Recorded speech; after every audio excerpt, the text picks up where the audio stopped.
Hi and welcome to today's lecture. Today we want to talk about random number generators, and because I asked you last week if the videos are too long or if you want to change things up a little bit so I don't go through all details of the lecture notes, we are going to do things differently, a little bit differently today, because most of you answered that you want shorter videos and more like a summary style videos. There was one person who wanted to get even longer videos, but I think the vast majority was clear that the videos should be shorter and that the lecture notes are actually sufficient to deal with the content on your own.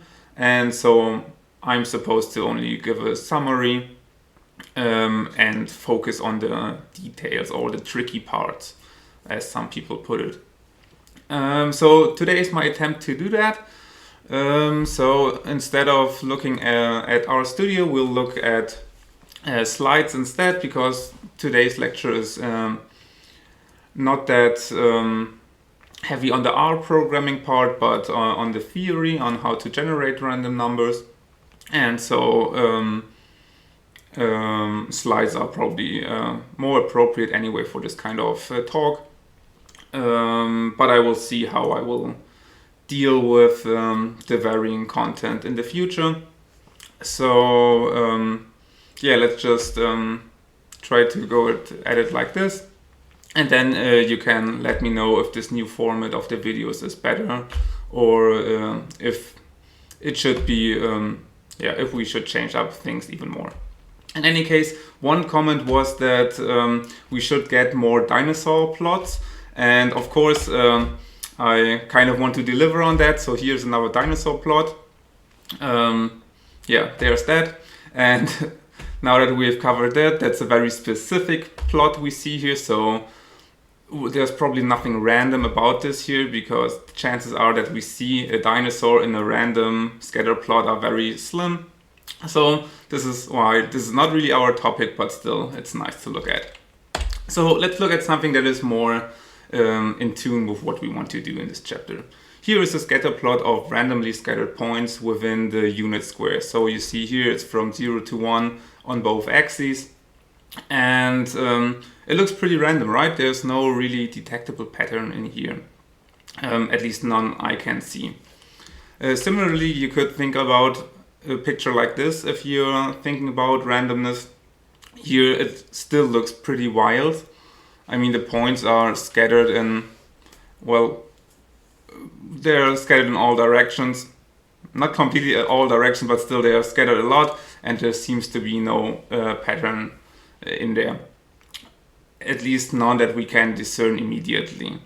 But as you know from probability classes, that randomness can come in different shapes and forms, and here in this plot, if you look only at the coordinates x and the coordinates y, then maybe a pattern can emerge from a picture like this. So we could maybe take out all the x coordinates or the y coordinates and do a density plot, or try to estimate a density from that. And if you do that, then you see that the points kind of fit the bill of exponential distribution in the case of the x coordinates here, or a normal distribution in the case of the y coordinates here.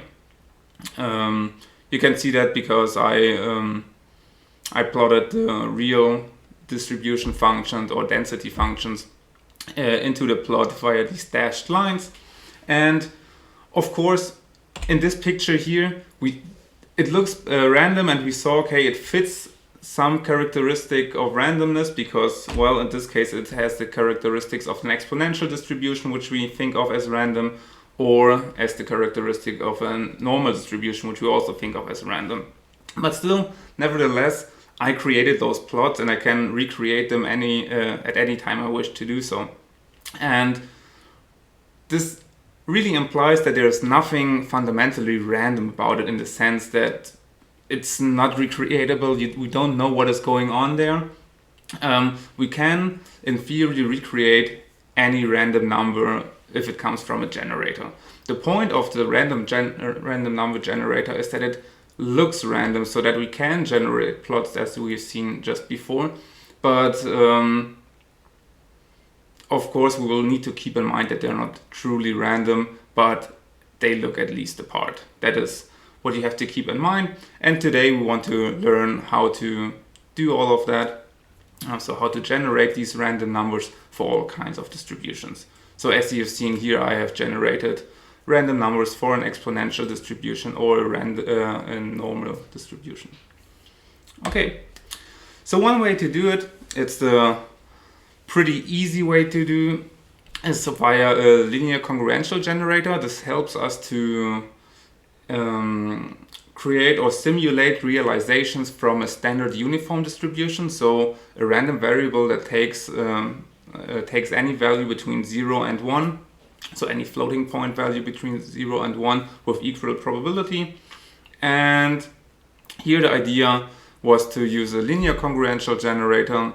So A, C, and M are some parameters of this generator. You can just take some positive numbers, and then if you will need some start values, so an x0, which you will need, and then you can recreate all the numbers here. And if you do it, I have put a code snippet in here, or a code chunk, which depicts this with a for loop. I will tell you about the for loop or the syntax of the for loop in a few seconds. But in any case, if you for a second assume this does exactly what this formula means here, then you can see that in pattern emerges, or at least a sequence of numbers emerges, and we could think about these numbers as technically random, because from here to here to here, I don't see from the top of my head, I can't figure out what is the rule behind these numbers. So we could say, well, maybe they're random. But if we look at this closely, we see that things start to repeat. So until here, that's one sequence. And then you see that 5, 21, 85, 41, it shows up again. So this is a huge problem with these linear congruential generators. They are periodic, and that kind of destroys the idea of being random. So what one could do is take huge parameter values for A, C, and M and try to do it again. This helps a bit with the periodicity, but this won't get rid of it. And if you want to look at a very famous linear congruential generator, so a choice of parameters that is really famous, you can look into the lecture notes. And there you see that I've depicted the so-called Rando coefficients. These are given here. And the seed, which is the initial value, can be any odd positive integer. And if you then take all of these numbers and always use 3 consecutive values from the generator as a point within a 3-dimensional space, and you plot a lot of these points, then again there will be a pattern in here. So you see that all of these points will lie on a plane that are on one of those planes that are all parallel to each other. So here again, the idea of randomness cannot be true for this kind of generator. We can find a rule that easily shows this is not random at all. And so the idea of very sophisticated random generators is that they hide this fact that they are in fact deterministic and not random, and therefore we should use those instead of the linear congruential generators, even though nevertheless whatever we use later on as the random number generator, it will still be deterministic, but it won't be as easy to see that they are really not random. That's kind of the point of it. But you really have to keep in mind, whatever we do, it's never really random in the philosophical sense of it. Okay, so back to the for loop. So in R we used the for loop to go this because we needed the previous value, because this here is the recursive formula. We needed the previous value of our sequence X to determine the next value, and therefore a for loop could be is a perfect match for this, so we can do this with a for loop. And the syntax is pretty straightforward. You just use for, then within parentheses, so this one and this one, you just put your I in and then a vector. So in this case, you say that your looping variable, the variable you use within each loop, is I, and it will go through all values that are within this vector. So you could, this is a vector from 1 to n minus 1. I don't know what n is, probably 15 or something here. In any case, you could take something which don't use consecutive values. You could say for I in and then create a vector with 3, 5, and 6 or whatever. It doesn't need to be consecutive. It can be whatever you want, but the syntax is the same. And after you have given the condition or the loop, or you define the loop settings, then you can put all the commands you want to execute within a loop between those curly brackets. And that's basically it. So it's really straightforward. You do have to mind that R needs these parentheses, otherwise it will complain. But other than that, there's nothing really tricky about it. And coming back to this, to the linear congruential generator, the idea is that, I mean, it's with all random number generators. Once you have the start value, so the x0 in this case, or x1, whatever you want to start with n, then you can recreate the complete sequence. And this is why you need this first value, and this first value is therefore called seed, because everything else follows from that seed. And if you use the more sophisticated version to generate random numbers between 0 and 1, then you can use the runif command of R, which does a way better job to compute or to generate random numbers between 0 and 1, but it still intrinsically uses a similar system in the sense that it needs a start value. And if you set that, so if you say set seed and then just give any number, whatever, then it will recreate the same sequence of number every time. So it's again not truly random. If I know the start value and I know the sequence or the rule that creates the sequence, I can recreate everything. And this is the point of this set seed, because sometimes it's really necessary that you set the seed because you want to achieve reproducibility. You want others to reproduce your findings, or you want to try different different methods that use random quantities, and you want to see, okay, which performs better. But if you use different random numbers, then the changes in the performance could come from that randomness in the numbers and not from the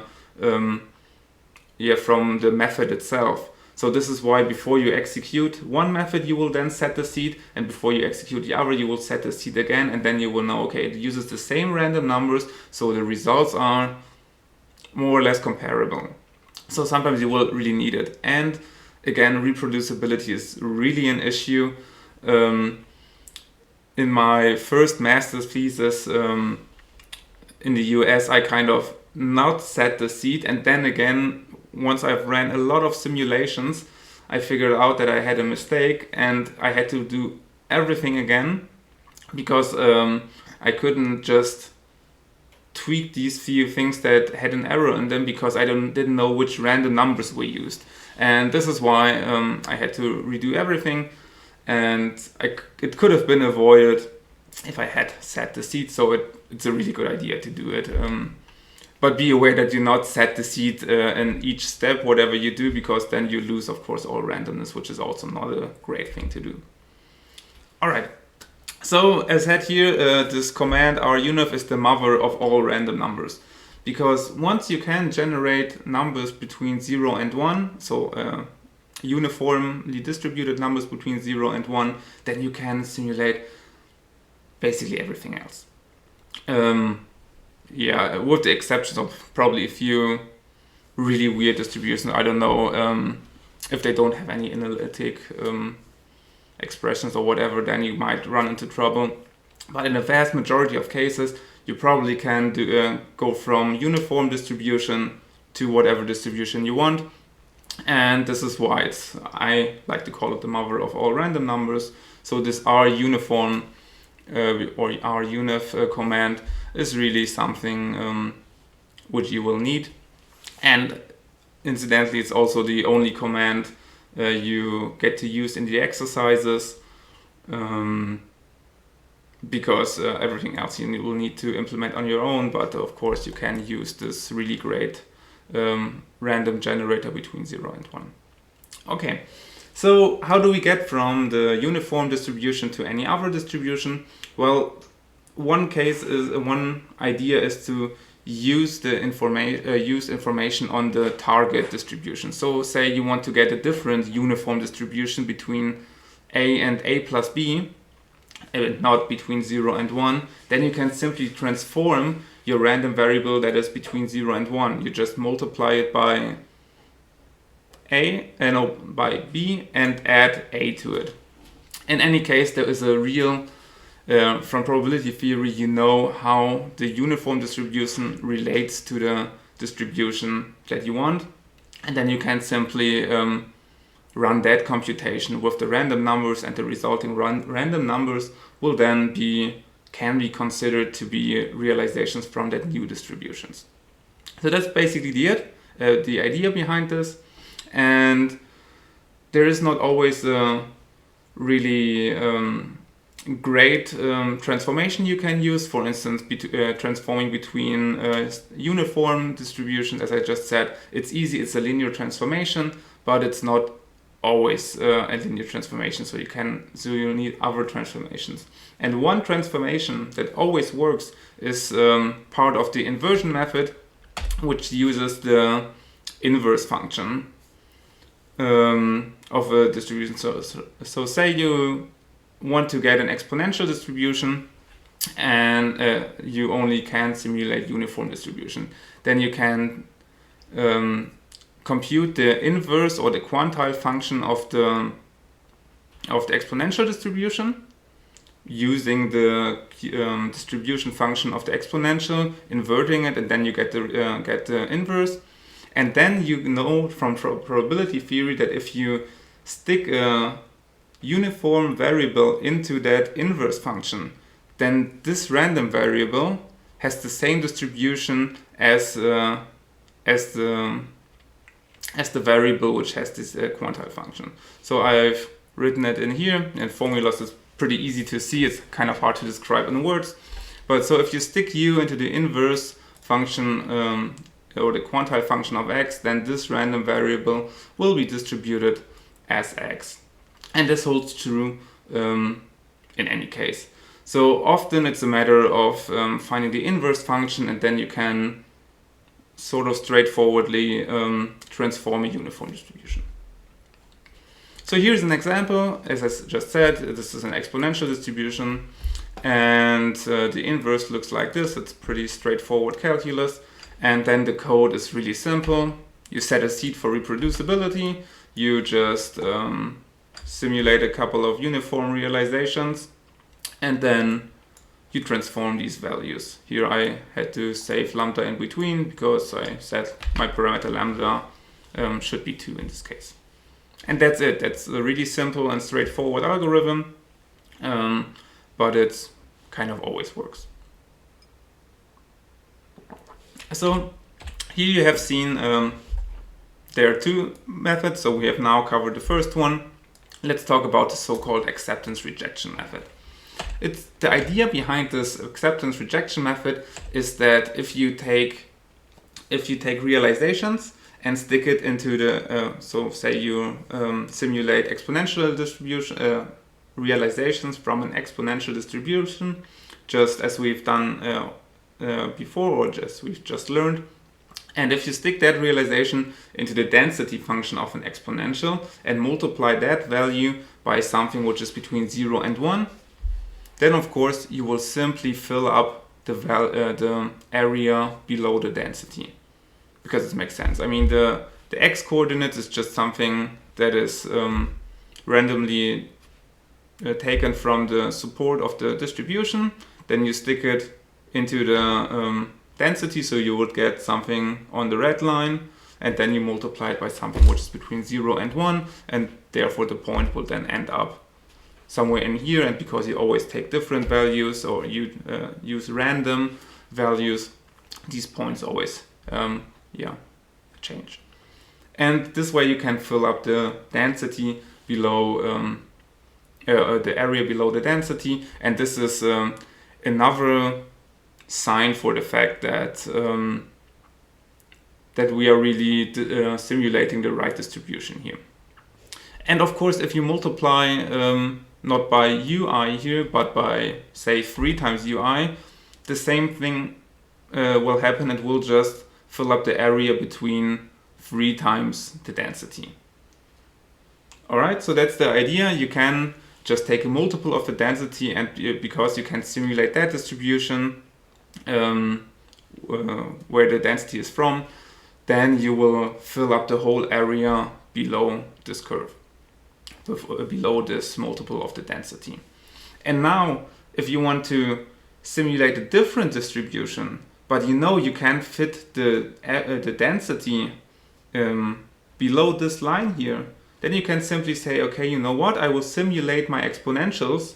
In this case, we're dealing with exponential distribution. I will simulate them, but I will only accept those realizations as if they are in the area I want. So for instance, look at this part here. So in red, you see again the area of the exponential distribution, a multiple of it.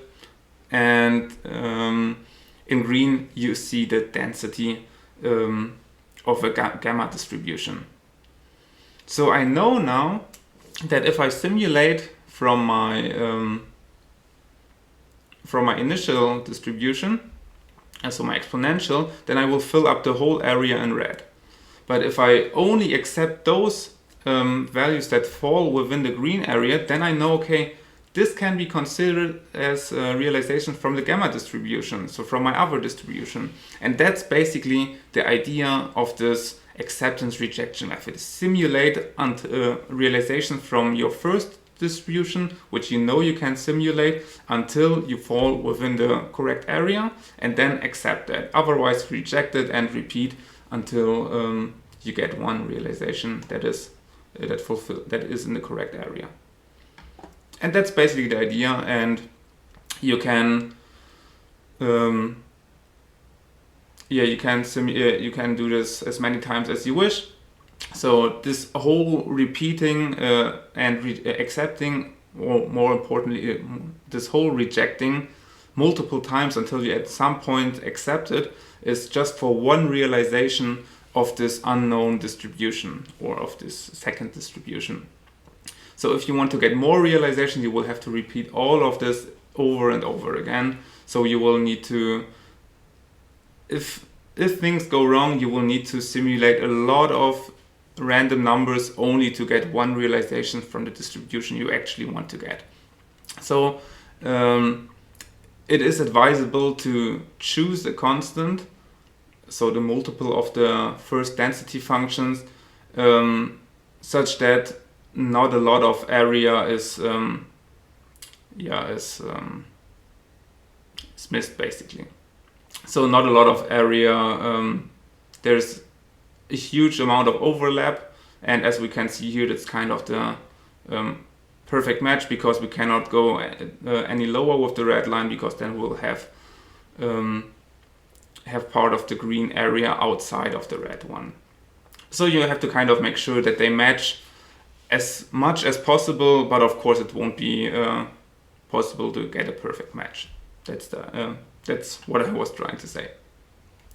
Okay, and so here k is this value of the multiple you need to take of the first density, and you will have to figure this out somehow. In the lecture notes, I've done it analytically for an example which I have taken from a different book. But you can also plot both densities and then do it visually. It works as well. To implement this, of course, the acceptance rejection method, you will need a couple of new structures for R. So you will need if conditions, so basically to check, is this realization now in the correct area or not? And this can be done with if. The syntax is similar to the for loop. It will, in any case, need these parentheses here, and then you just throw in the condition here. So it should be something that returns a true or false value. So for instance, this here, right? So one quantity is less than the other quantity. This will return a true or false value, and therefore the if condition can evaluate this. And this is really how the if condition works. You can stack multiple if conditions simply with else if, and the last statement can be else. It doesn't need to be. You don't need to give an else statement. Oh yeah, this is not completely correct. I meant to say that else if, and then you will need another condition here, and then this will be the statement when the second condition is true. That's a typo, my bad. And then of course you will need to repeat all of these simulations until you found a value which you don't reject. So you will need to do a while, and again it's the same syntax. While, then the parentheses, and in those parentheses you will just have the condition that is true until this, while this condition is true, it will repeat everything, and when that condition at some point becomes false, then it will stop. That's the idea. And in this case you will need to set a boolean. For the acceptance rejection method you will just say a boolean, so a true or false vector, call it, I don't know, rejected, set it to true, and while rejected is true, you repeat this, and then within this while loop you have an if condition in here, and say if that point is in the correct value, set rejected to false. So of course the point is not rejected anymore, and then you will get out of the while loop. That's the idea. Okay, so that is the acceptance rejection method. It kind of has a really nice geometric or visual interpretation, which I like about it. But of course, there's always the option of transforming a variable from a standard uniform distribution. And one approach that does that, or that is really famous, or at least it's well known, is the so-called box Muller transformation, which looks like this. So here you simulate, with this transformation, you simulate two standard normal distributions or realizations from two standard normal distributions which are independent, and basically you simulate for that two standard uniform distribution and plug them in here. So it's really simple.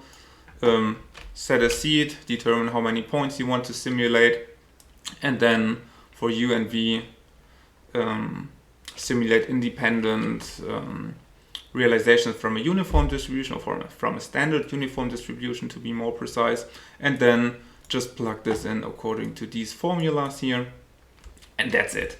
This is how you get two independent normal distributions.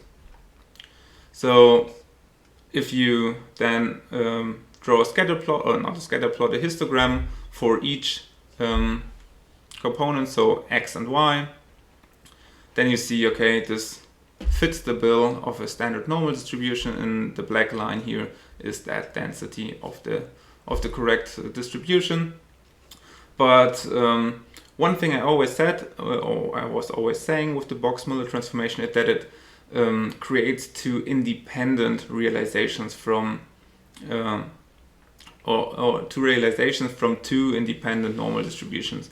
So the question is, can we see independence in this plot? I mean, in itself you see that each variable, so x and y, is normally distributed. But if you want to see if they are independent, With the normal distribution, you will then have to check if the vector of x and y is so-called multivariate normal distributed. So with the multivariate normal distribution, the density looks a bit more complicated than the univariate normal distribution, but it's still manageable. The idea behind this is to use two parameters. So one is the mu, it's the mean vector. So if you have a vector that is a multivariate normal distribution, each component of the vector can have a mean. And in the mean vector is just the collection of the individual means. And the sigma here is the variance covariance or covariance variance matrix, which basically contains all the variances and covariances between these components. And in a two-dimensional case, to make it more practical, or to see it better, here's the two-dimensional case. So the mean vector is just two numbers, and the variance covariance matrix is simply a 2x2 matrix. So it's always a d by d matrix matrix on what dimension d you use. And on the diagonals, you will always have the variance of the ith component. So here's the variance of the first component, here the variance of the second component. And the other entries, they are the covariance between, say, in this case, the first and the second component here. The covariance between those two. And in any case, the multivariate normal distribution has the specialty that the components of this random vector are independent if and only if this rho is equal to 0. So in this case we can check the two-dimensional, so we can check whether these two are truly independent by looking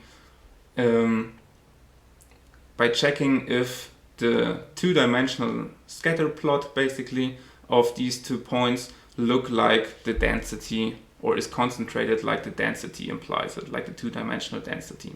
So what does the two-dimensional density look like? For the independent case, so when rho is equal to 0, it should be concentrated circularly. So all points should be concentrated around 0 and will spread out circularly as you move out.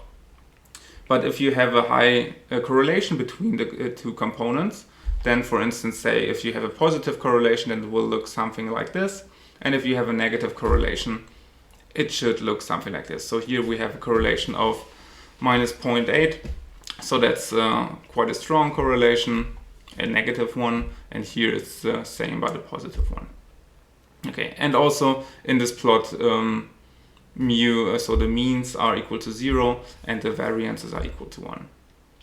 So let's check whether our distribution or simulated realizations really form a two-dimensional normal distribution whose components are independent. And we can basically do this via a histogram, but a two-dimensional one. So you already know what a histogram is. If you want to do a two-dimensional histogram, you just take the plane, split it into boxes, and then count how many realizations, how many scatter plots. So if you draw a scatter plot, how many points fall within each box. That's basically then a two-dimensional histogram. And you can do this via GM-bin2D. And if you do this for our simulation, then you will see that this looks pretty like a circle. And the concentration of the points is largest in the middle, which is what we expected if they are truly independent. So it seems like our algorithm worked and we're able to simulate two independent standard normal distributions, or random variables, it would be more correct to say, which is feels maybe a little bit counterintuitive if you look at the formula. So if you look at the box Muller transformation, then you see that u and v are both come up in x and y. So the question is, why are these values independent? And as I try to stress in my in the elementary probability class whenever I teach it, is that just because a variable shows up in two terms doesn't mean it's these two quantities cannot be independent anymore. For instance, if you look, say, have a random variable x, and then you look at two other quantities, namely the absolute value of x and then the sign of x. So the sign of x is always just plus, just 1, -1, or 0, depending on the sign of this value. And the absolute value, of course, has no sign. And what you can easily show is that these two quantities are stochastically independent, even though they both, like the formula, depends on x. But the idea behind this is that one measures you can think about the strength or the length of a vector or a number, the magnitude of a number, and the other just measures, okay, in what direction does it go. The other doesn't necessarily have anything to do one doesn't necessarily have anything to do with the other, and this is why they're stochastically independent. And the same thing basically happens here. It's only in 2 dimensions. It's with polar coordinates. So basically there are just two arrows, just two coordinates within their coordinates with using polar coordinates. And this is you can think of this as the 2-dimensional example for the 1-dimensional example I just gave with the absolute value and the signum. One is just the direction and the other one is the length of the vector. So this maybe helps you to understand how these two quantities can in fact be independent. In any case, let's try to transform them to make them not necessarily independent. So what we want to do is now we can simulate random normal distributions, so multivariate normal distributions, simply simulating independent normals and then sticking them together into a vector will give us a multivariate standard normal vector, and this vector we can then transform to any arbitrary multivariate normal distribution with a given mean vector mu and a given covariance structure sigma. So the idea behind that is simple. If you want to change the location, so the mean, you just add the mu to whatever you had before. So if you had z before, then just ignore the a for a second, then you just add mu to it and then you move everything to a different location, and then it's a multivariate normal distribution, not located at the origin anymore, but somewhere else. The idea of changing the dependence structure or the covariances and variances is a little bit trickier. So if you want to get a covariance structure, or if you want to have the resulting covariance matrix to be sigma, then you will need to decompose this matrix into what is called the Cholesky decomposition and multiply this by the vector. And this resulting vector will then have the appropriate covariance structure. And this might feel complicated at first, but it helps to know that in R you can simply compute this straightforwardly, and this may make it maybe a little bit more intuitive. So how do you do that in R? The main problem will be to get this decomposition. So if you have a known covariance matrix, then you can simply get the Cholesky decomposition via the col command. And what do you need for that? Well, you need a matrix here, so you define the sigma matrix. It's straightforward. You give all the values of that matrix as a vector, and then you tell R, okay, how many rows, how many columns should this matrix consist of, and that's it. Then you have everything you need. And here I basically implemented this this matrix here. I just put it into R code. So this is the first sigma 1 squared. So I have the sigma saved in this vector here. This is sigma 1 squared, this is sigma 2 squared, and this is then rho times sigma 1 times sigma 2. And that's all you need. And once you have that, then you can easily run the computations again. So in the first tibble, you can simply, just as we've done before, simulate independent standard normal distribution as we've done before. And then you can extract the whole the rows of this tibble. So you have a two-dimensional vector in each case, which you have here. And then you simply plug that value or plug that vector into the computation we have just defined now, which is this here. You have to be careful though, you're doing vector calculation here, so because the standard uses component-wise multiplication. If you type in just the times value, so this asterisk here, it will just be component-wise multiplication. So here you will need to specifically tell R that you want to get real matrix multiplication or vector multiplication. Then you will need to put this into percent signs. And that's basically it. And since I've taken rho to be equal to 0.8 here, if I have then done the simulation correctly, then the resulting histogram or two-dimensional histogram should look something like this. And if we look at the two-dimensional histogram, indeed it does. And therefore our simulation, we just think of it as that it has worked, or that the whole algorithm works, and that's it. So this is maybe the tricky part of the lecture today. So this multivariate normal business. It takes a bit of getting used to, I think, to go from one dimension to a higher dimension, but with practice that should help or should get better. I hope these explanations helped a little bit for your understanding. And now let's quickly get a brief overview of the R command that you have at your disposal in general, but not in the exercises this week, because of course I want you to simulate some of those variables yourself and not simply plug this into R or use the appropriate R command. So in any case, for each of those distributions here, say you have the uniform distributions, you can compute or simulate realizations from the distribution. You compute its density, you can evaluate its CDF, so its distribution function at different points, and you can compute the quantiles.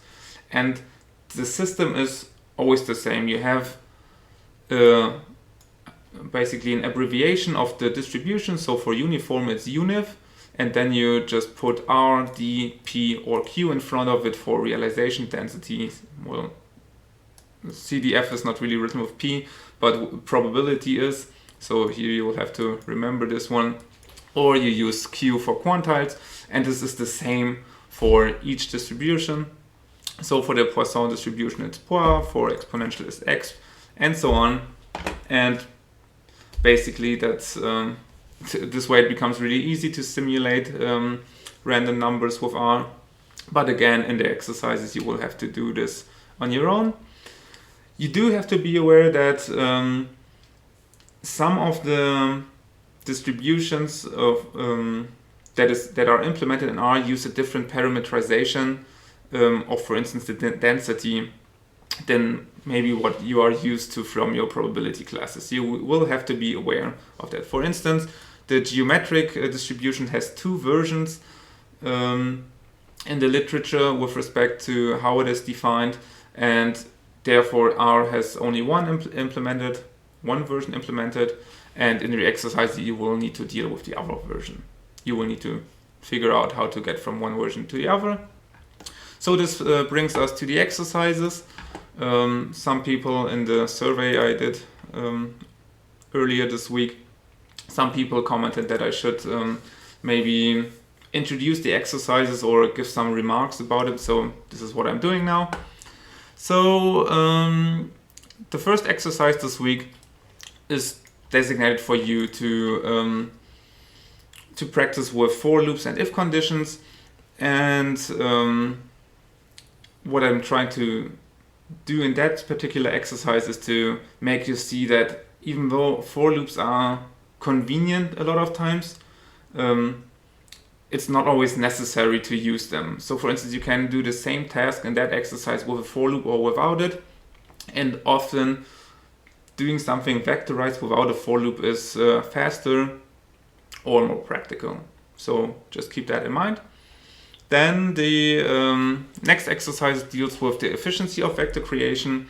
So if you're using for loops, then you could maybe think, okay, I want to collect a lot of values. And if I want to collect those values, what do? Do I initialize an empty vector and then in each iteration of my for loop tell the code, okay, the ith position of my empty vector is now filled with, say, 15, whatever, just some number. And in any cases, in each iteration, you simply fill up that vector that you initialized earlier. Or you could also just simply define the first value, say x is equal to 3, and then in the for loop say, okay, x, the second component of x is now 2. The third component of x is now 3. Do this iteratively, and R will understand, okay, you want to extend your vector, you want to make it longer, and after you've made it longer, the new component will be whatever you defined, 3 or 5 or I don't know, God knows what. The point is, which version is faster? Does it matter if you initialize the vector before or if you don't? And this is what you're trying to measure there. You're using the tick-tock, in the first exercise you're using the tick-tock functions from the package tick-tock. It's straightforward. You use tick, do all your calculation, and then use tock. So basically you put tick-tock around what you want to measure, and after everything is completed, it will the result will say, okay, elapsed time 10 seconds or whatever. And we'll simply measure what time passed between starting tick and starting tock. That's how it works. Similarly, you can use micro benchmark. It works a little bit differently because it does not take one single estimation. It tries to run the whole thing. You try to measure multiple times, so you are not struck with randomness in your calculations, because sometimes calculations are not of the same speed each time you run it. Maybe sometimes it will take a little bit longer, sometimes it will be a little bit faster, and micro benchmark will try to get a handle on that. I gave a hint here because that's maybe a little bit tricky. The micro benchmark works in a way that you can chunk multiple lines of codes within these two curly brackets and give this package basically to the micro benchmark function and say, okay, micro benchmark this part, and then it will do exactly that. Maybe you will need to try out first micro benchmarking only a single command, say runif, just let it create 10 random numbers and see what micro benchmark will do with that. And then once you understand how that works, you can bunch multiple commands together via these curly brackets. And then you can even name those curly brackets same as you would name an element in a vector, but you will see about this. Okay, the next exercise is about simulating binomial distribution. You will need to write a function myBinomial that depends on the amount of numbers you want to simulate and the parameters of a binomial distribution. And what's maybe tricky is two things. One, we didn't cover how to define a function. I expect that you find it out on your own. It's not that hard, so this is why I kind of gave you this task without specifically writing this down here anywhere. And the other part is maybe how to deal with binomials. And the idea here is that somewhere here in the lecture notes we covered Bernoulli random variables. Here, basically we covered that here, and you can do the same thing for Bernoulli random variables, just with more numbers here, of course, or you can try to get try to find a relationship between Bernoulli and binomial. It's up to you how you want to implement it. Then the next one is the geometric distribution. I already told you, you will need to here you can use the RGM functions, but this one doesn't implement realizations from the geometric distribution I mean in this exercise, so you will need to figure out how to transform between these two. And then in the next one, you will need to simulate the Cauchy distribution. Again, you will need to figure out how the Cauchy distribution works. There is a lot of information on Wikipedia, so you might want to check that, especially stuff like yeah, what are the parameters, what's the PDF, CDF, maybe related distributions could be of interest. Just try to figure something out. And also another thing is that you Cauchy distribution is heavy-tailed, so there's a good chance that if you simulate a lot of realizations, there will be outliers, so really huge values, and these will kind of destroy your picture that you try to plot in this exercise. So just try to filter out all values that are not between -50 and 50, and then everything should work out with GM density. And then finally, I believe this is it's the last exercise. You will get to simulate normal distributions based on an acceptance and rejection method. There you can use the density of the Cauchy distribution to bound the normal distribution, and then your goal is to recreate this plot here. And as you've seen, I've arranged two plots together, so a histogram with a line and a box plot. The package Patchwork may be able to help you with arranging the plots, but there are other packages out there as well. This is just a suggestion. All right. I believe that's it for today, or for this lecture. And yeah, so this is our new video format. This should be a little bit shorter now, and we're at 52 minutes now. So I hope this helps you more. In any case, of course, you can let me know via the Moodle forum if this is now better or worse or whatever. In any case, that's all I wanted to cover. So goodbye.